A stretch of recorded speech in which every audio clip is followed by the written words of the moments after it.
Good morning, everyone. Well, we are back with reading our fantasy novel, Back in the Kingdom Far, Far Away, with Dorkly, the young wizard. And you know how when you read a book and you've finished being somewhere, then the next chapter starts with, meanwhile, or back in the wherever. So this chapter is chapter 3, and it starts with meanwhile, and I don't remember where we was at before when it ended, the last chapter. Maybe you will know. If not, we can both go back and look it up. Look in the YouTube. Okay, let's get on with it.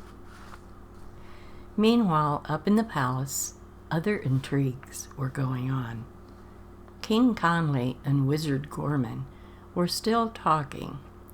They had moved into a side chamber, which was the king's sitting room. There was a desk, and a couple of tables and soft cushioned chairs. And a beautiful fireplace was on one wall, with a low pile of embers being left from a wonderful smelling fire. They drew a couple of the chairs over in front of it, on either side of a table, and made themselves comfortable. A servant immediately brought them something to drink and a tray of sweet rolls. Wizard Gorman picked up a bottle of corn brew that was ready to lay you out if you weren't careful. He noticed that Conley chose the same kind of drink, so he settled back, took a good sip, and waited to hear what was on his friend's mind. "Have you been picking up anything about my son Dermis?" the king asked. "He and his twin, Dupree, have always been so close, but yet, whatever's going on, I don't feel that Dupree is involved or even aware." "I haven't noticed anything, but then I haven't been taking too much notice of the boys," the wizard said. "I guess since they're getting older, I'd better start paying attention to them. Is that what you're hinting at?" "Well, no, I wasn't, but I would appreciate that," Conley smiled. Then, looking off in thought, he said, "I think I'm going to get involved in this myself. That's why I sent Dorkly off with that belt to enchant for me. I've cinched in my robes with various belts and sashes before, so this won't be anything different to be noticeable, to catch anyone's attention. During gatherings at the court or at family dining table, it might prove very interesting. What do you think?" "Are you trying to horn in on my wizardry job, my king?" They both laughed. "Actually, that might be good. No one would be expecting it. You might find out something different than I would, and when we put what we learned together, we might find out something. 2 heads are better than 1, they always say. It could be very intriguing, or maybe embarrassing." And the wizard smiled. "You don't think he's got some barmaid pregnant and doesn't know what to do about it, do you?" And they both laughed at that. No. That would be more like your son Dorkly's mishap," Conley laughed. "No, the vibes I'm getting feel like it's more serious. We have a good, flourishing kingdom here, and I'm thankful for that. I'd work at keeping it that way if I see any real trouble brewing, even if it's from my own son. I'll not have any sneaking, underhanded shenanigans going on here. We have always had limited guards or military because they weren't necessary. So we're going to have to keep an eye on this. Maybe we should start training more men. What do you think? Maybe training a horse brigade to casually saunter around through the country, keeping an eye on things?" He looked at Gorman for answers. Wow, you really are concerned about this, the old wizard said. Yes, we can build a bigger military and form a horse patrol, but do you think something like that is really necessary?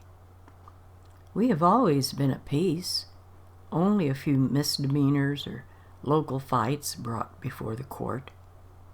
Are you really getting this worried about the kingdom just because you don't know what your son is up to? They're boys, and I call them that loosely. They're old enough that they are going to start getting their own way, having their own secrets. Heck, I can remember when I was young, and Gorman laughed. I'm sure my father was ready to throw up his hands in despair with me. Yes, Conley said, a little irritated. But this is different. Different than just mischievous kids getting into trouble. I wish I could put my finger on it. Conley spoke a little harshly. Something is there, just below the surface, and I can feel it. I feel responsible, you know. And he looked at Gorman. I never paid much attention to my kids while they were growing up. I realize now that I should have. I felt like that was their mother's job, God rest her soul. But I should have. He rubbed his hands down his face, then looked at Gorman. Since my queen passed away, I've really not had anyone to talk things over with. I hope you don't mind and can help me with this. Wizard Gorman was taken aback by all of this. He guessed he'd better start being a better friend and actually start doing a better job as a wizard. He leaned forward and tapped a hand on his friend's knee as he said, I'm sorry, my king.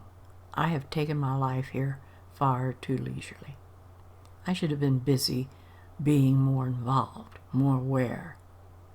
He leaned back in his chair and fastened his eyes with Conley. What do you want me to do, my king? Whatever you desire, I'll do. I'll be keeping a much more watchful eye on the kids, that's for sure. Yes, I know they're adults, and how's your daughter? Is everything okay there? The king propped his elbow on the arm of his chair, rested his chin on his knuckles as he let out a sigh. Well, just as with the boys, I haven't paid much attention. She's shown no signs of ever getting married, and at 24 years of age, I guess that classifies her as an old maid. What have I been doing, Gorman?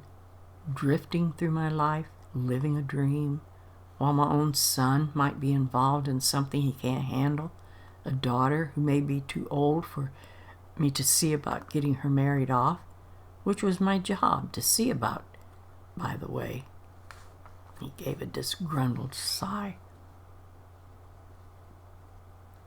Gorman sat there for a few minutes, looking at the king. Well, he finally said, when Dorkly brings you the enchanted belt, that will be a big help, and may solve some issues. I'm going to get started drifting around the palace and the outer courts, using a few silent spells, and we will see what we can come up with. Try not to worry. Hopefully, we'll get a handle on things before it's too late. And that's the end of this chapter. I hope you enjoyed this one, and we'll be back to Dorkly next week on Friday. So bye-bye, grandkids.